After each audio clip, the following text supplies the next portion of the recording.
Assalamualaikum warahmatullahi wabarakatuh. Hari ini kita memasuki pertemuan keempat untuk mata kuliah penganggaran perusahaan. Dan materi yang akan kita pelajari yaitu tentang ramalan penjualan. Oke, jadi tujuannya kita mempelajari materi ini yaitu untuk mengetahui metode ramalan penjualan, serta kita mampu menghitung ramalan penjualan dengan menggunakan metode analisis tren, yaitu analisis tren garis lurus dan analisis tren bukan garis lurus.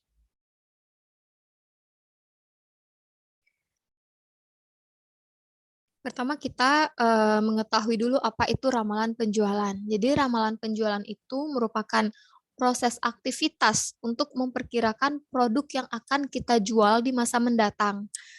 Jadi ramalan ini dibuat berdasarkan data yang pernah terjadi dan atau yang mungkin akan terjadi. Nah, berdasarkan misal kita untuk menghitung ramalan penjualan di tahun yang akan datang atau di tahun depan, itu kita bisa menggunakan data-data penjualan dari beberapa tahun yang lalu. Nah, untuk perhitungannya itu ada dua jenis metode, yaitu tren garis lurus atau linear dan tren bukan garis lurus.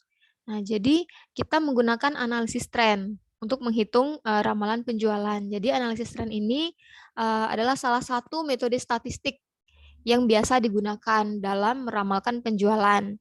Nah, yang pertama itu ada analisis tren garis lurus atau linear. Nah, ini ada dua metode perhitungan, yaitu metode kuadrat terkecil dan metode momen. Sedangkan untuk analisis tren bukan garis lurus, ada dua jenis juga, yaitu tren parabola kuadrat dan tren eksponensial atau logaritma. Tetapi untuk analisis tren bukan garis lurus pada materi ini, kita hanya menggunakan metode tren parabola kuadrat aja. Oke, jadi yang pertama kita menggunakan metode tren garis lurus dengan metode kuadrat terkecil. Jadi untuk menghitung ramalan penjualannya, persamaannya itu yaitu Y sama dengan A ditambah BX. Nah, untuk menghitung A itu adalah sigma Y dibagi dengan N atau jumlah Y dibagi dengan N dikurang B dikali sigma X dibagi dengan N. Nah, sedangkan untuk mencari B-nya, itu N dikali sigma XY dikurang dengan sigma X dikali sigma Y. Dibagi N dikali sigma X kuadrat dikurang dengan sigma X kuadrat. Di sini beda ya. Ini X kuadrat, setelah didapat baru dijumlahkan. Sedangkan ini jumlah dari X kemudian dikuadratkan. Nah, di sini beda ini antara sigma X kuadrat dengan sigma X kuadrat dalam kurung. Untuk lebih jelasnya nanti akan kita lihat pada contoh soal. Nah, ini ada contoh soal dari data penjualan laptop selama 5 tahun, yaitu dimulai dari 2017 sampai dengan 2021. Di sini ada datanya. Nah, pada tahun 2017 penjualannya sebanyak 130, 2018 itu 145, 2019 itu 150 unit, 2020 itu sebanyak 165 unit, dan di 2021 penjualannya sebanyak 170 unit. Nah, sekarang kita akan meramalkan kira-kira berapa sih jumlah penjualan laptop pada tahun 2022. Nah, pertama kita buat kolom seperti ini dulu. Ini N ini menunjukkan periode ya. Ini periode 1, 2, 3, 4, dan 5. Nah, kemudian ada kolom tahun dimulai dari tahun 2017 sampai dengan 2021.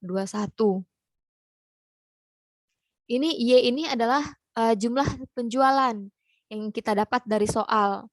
Jadi tahun 2017 itu ada 130, 2018 145, dan sampai dengan pada tahun 2021.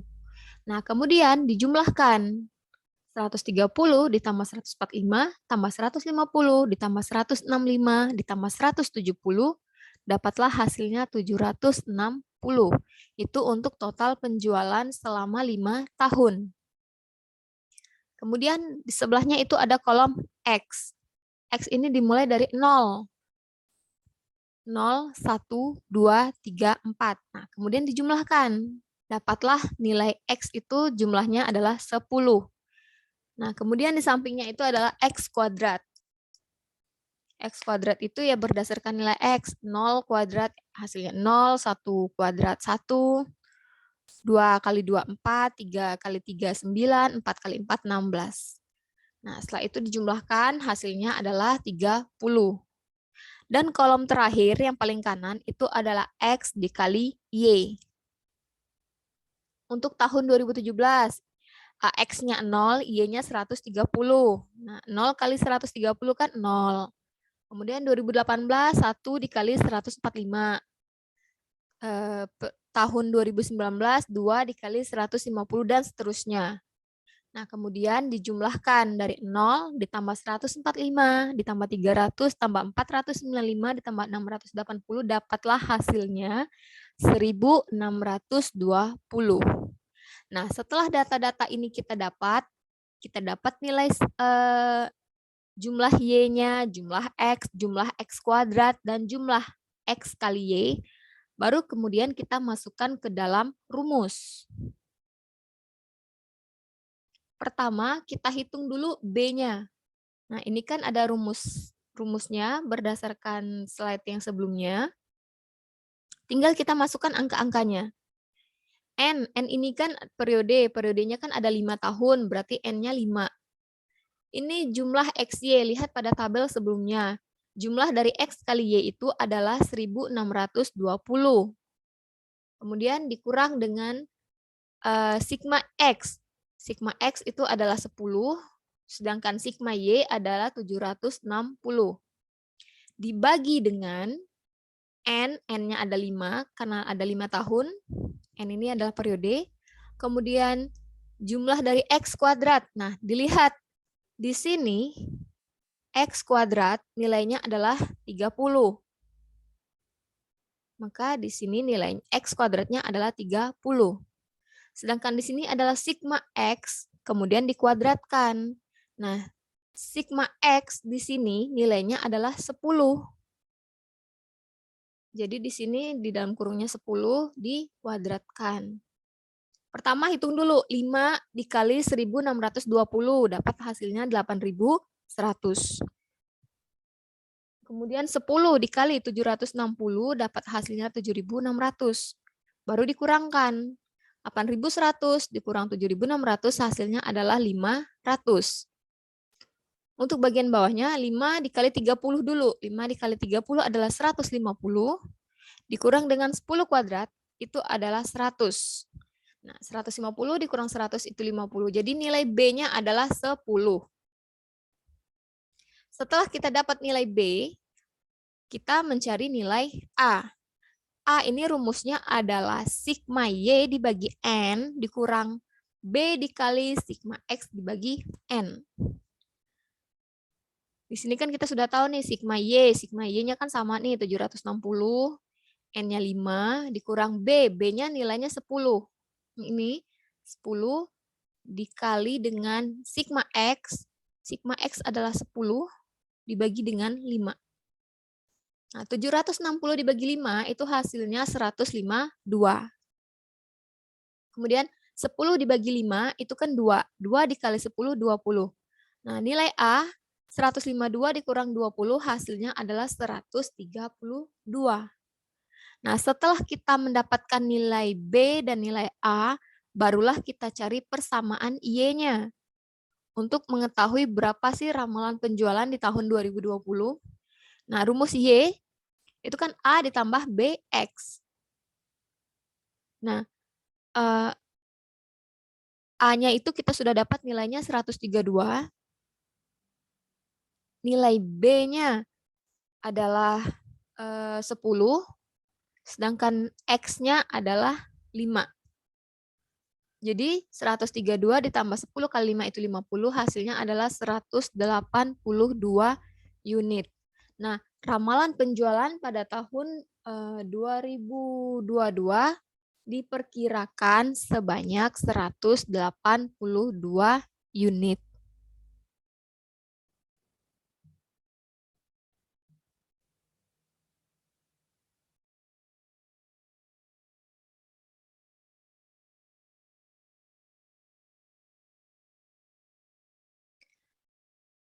Oke, yang kedua dari tren garis lurus itu ada metode momen. Untuk penghitungan Y-nya itu sama A ditambah BX. Nah, tetapi di sini kita mencari nilai, ada persamaannya. Persamaan dari sigma Y itu sama dengan N dikali A ditambah B dikali sigma X. Dan untuk mencari sigma XY, A dikali sigma X ditambah B dikali sigma X kuadrat. Nah, untuk menghitung A, kita pakai metode substitusi dari dua persamaan ini. Sedangkan untuk mencari nilai B-nya, ini rumusnya. Sigma XY dikurang sigma X dikali sigma Y dibagi dengan N, kemudian dibagi dengan sigma X kuadrat dikurang sigma X pangkat 2 dibagi N. Nah, untuk contoh soalnya sama. Masih menggunakan contoh soal yang sama untuk metode yang sebelumnya. Oke, ini ada tabelnya. Tabelnya juga sama. Hanya di perhitungannya yang berbeda. Nah, tadi kan ada dua persamaan. Ada persamaan sigma Y dan sigma XY.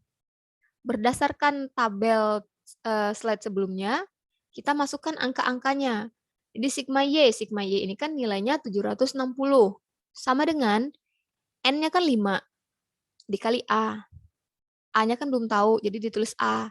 Ditambah dengan B dikali sigma X. Sigma X ini nilainya adalah 10. Lihat di contoh soal ini, Y nilainya 760, X nilainya 10, X kuadrat itu 30, dan X kali Y itu 1620. Tinggal kita masukkan angka-angka yang ada. Nih, sigma X kali Y itu kan 1620, sama dengan A dikali sigma X. Sigma X itu 10, berarti 10A. Ditambah dengan sigma X kuadrat. Nah, jumlah dari X kuadrat itu kan 30. 30 kali B berarti 30B. Nah, setelah kita masukkan angka-angka dalam dua persamaan ini, kemudian kita selesaikan dengan metode substitusi. Pertama kita hilangkan B-nya dulu. Untuk menghilangkan B, maka nilai yang atas kita kalikan 3. Supaya mendapatkan nilai B juga 30. Nah, 760 dikali 3, 4280. 5A kali 3 berarti 15A, ditambah 10B kali 3, 30B. Yang bawahnya kan tetap nih. Kita kurangkan. 30B dikurang 30B hasilnya 0. 15A dikurang 10A itu adalah 5A. 4280 dikurang 1620 itu hasilnya 660. Nah, 660 ini sama dengan 5A. Berarti nilai A-nya adalah 132. Kita dapat nilai A yaitu 132. Nah, kemudian kita mencari nilai B. Tinggal masukkan angka-angka ke dalam rumus ini. Sigma XY itu 1620 dikurang. Nah, ini sigma X dikali sigma Y dulu. Berarti 10 dikali 760 dibagi dengan N. N-nya 5. Per sigma X kuadrat. Nah, X kuadrat ini tadi kan totalnya ada 30. Sedangkan sigma X saja itu ada 10. Kemudian kita pangkatkan 2 dibagi dengan 5. Nah, 760 dikali 10 itu 7.600. Dibagi 5 hasilnya 1.520. Nah, 10 kuadrat itu kan 100. Dibagi 5 hasilnya 20. Nah, didapatlah nilai B-nya sebesar 10. Rumus menghitung Y-nya masih sama, persamaannya. Persamaan Y, A ditambah BX. A-nya 132, ditambah B-nya 10 dikali dikali X, itu X-nya 5, didapatlah nilainya 182 unit. Nah, jadi hasil ramalan penjualan untuk metode momen maupun metode kuadrat terkecil itu hasilnya sama. Sama-sama 182 unit. Jadi nanti bisa dipilih mau menghitungnya metode momen atau metode kuadrat terkecil untuk tren garis lurus. Kemudian kita akan menghitung dengan tren bukan garis lurus dengan menggunakan metode tren parabola kuadrat. Nah, di sini sedikit berbeda persamaan Y-nya, yaitu ada nilai C. Jadi Y-nya A ditambah BX ditambah C X kuadrat. Nah, untuk mencari sigma Y itu N dikali A ditambah C dikali sigma X kuadrat, sedangkan sigma X kuadrat dikali Y, yaitu A dikali sigma X kuadrat ditambah dengan C dikali sigma X pangkat 4. Nah, di sini X-nya pangkat 4. Nah, jadi untuk menghitung nilai A dan nilai C, itu kita bisa menggunakan metode substitusi berdasarkan dua persamaan ini, yaitu persamaan sigma Y dan sigma X kuadrat Y. Tapi untuk menghitung nilai B-nya, untuk menghitung nilai B itu rumusnya adalah sigma XY dibagi dengan sigma X kuadrat, dengan syarat jumlah dari X itu harus 0. Beda dengan metode tren garis lurus. Nggak ada syarat apapun. Tetapi kalau untuk tren bukan garis lurus yang metode tren parabola kuadrat, syarat dari jumlah X itu harus 0. Oke, untuk pahamnya kita masuk ke contoh soal. Untuk contoh soalnya masih sama, penjualan 5 tahun dari 2017 sampai 2021 nilainya masih sama, hanya saja yang berbeda adalah bentuk kolomnya. Tabelnya berbeda. Di sini untuk N tahunnya masih sama, Y masih sama. Nah, nilai X. X-nya kita mulai dari min 2. Kenapa minus 2? Ini minus 1, 0, 1, 2. Ini kan ada 5 periode.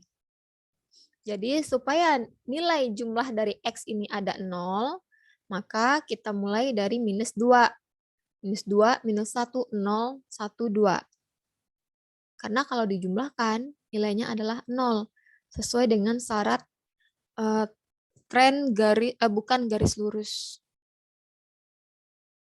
Kemudian ada X dikali Y. Nah, X-nya minus 2 dikali 130 itu minus 260. Kemudian minus 1 dikali 145 itu minus 145 dan seterusnya. Nah, ini jumlahnya adalah 100. Kemudian X kuadrat. X kuadratnya dari sini. Minus 2 dikali minus 2 itu 4. Ingat ya, minus kali minus itu hasilnya plus, positif. 4, 1, 0, 1, 4. Berarti jumlahnya ada 10. Kemudian tabel selanjutnya adalah X kuadrat dikali Y. Nah, X kuadrat. Untuk tahun 2017 kan X kuadratnya 4. Dikali Y 130, maka hasilnya 520.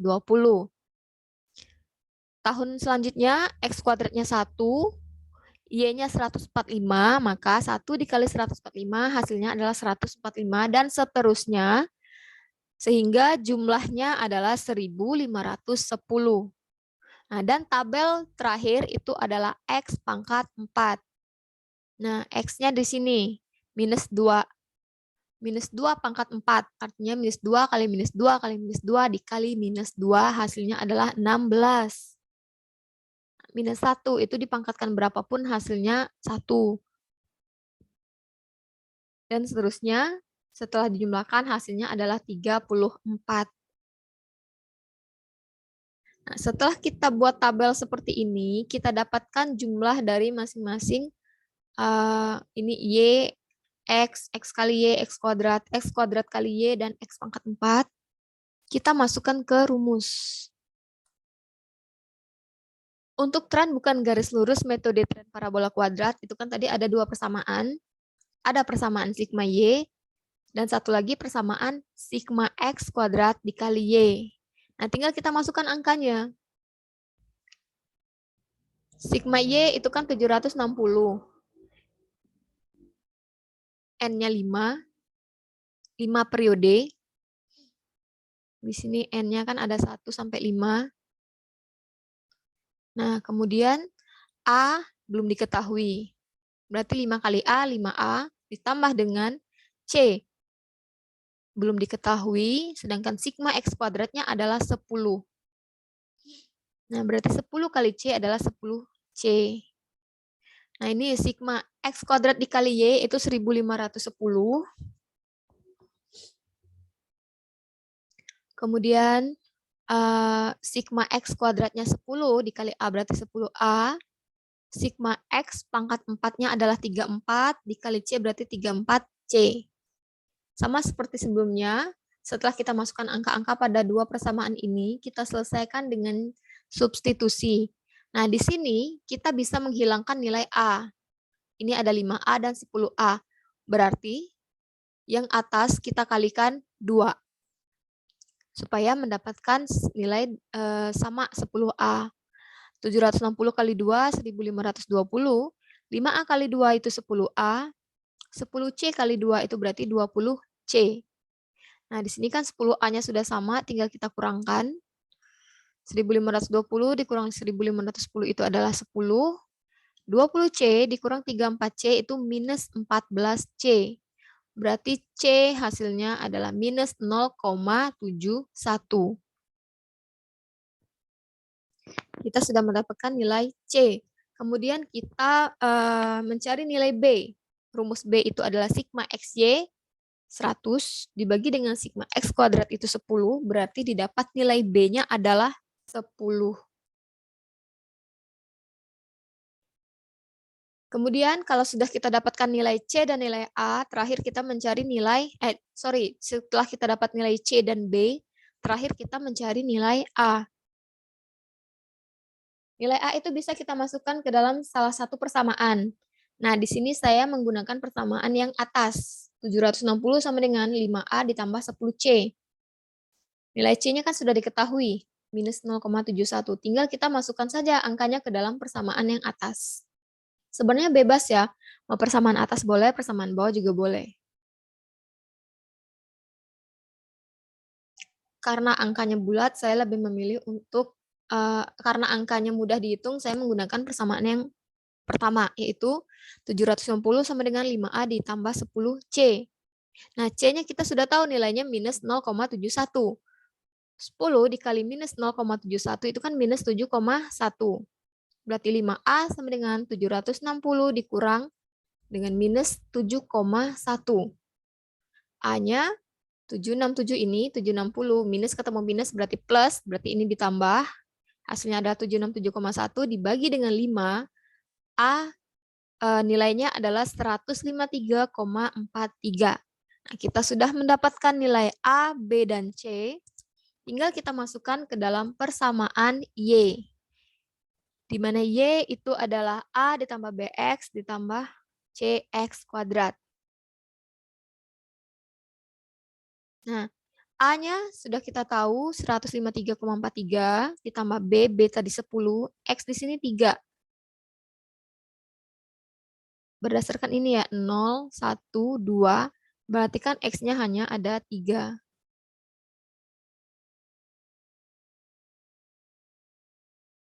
Ditambah dengan C minus 0,71 dikali X 3 kuadrat.